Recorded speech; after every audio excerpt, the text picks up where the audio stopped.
account in the internet, today closed, tomorrow open, Saturday, like that. But I cannot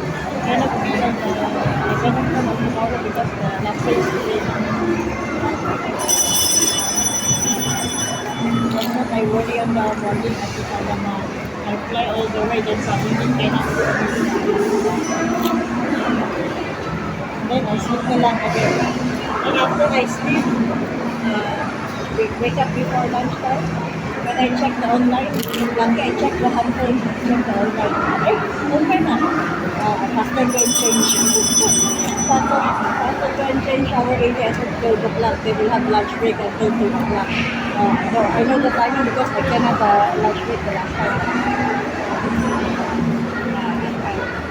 I came last time like yeah, no, lucky I managed to check it. And this morning, I just went there and checked what happened on so, yeah. Then I see the time open today, custom shower, aging, and everything. Make the time until 2 o'clock, then after 2 o'clock, we leave the bahay na and reach here before 2:30. Okay, no need to queue now because I'm with waiting.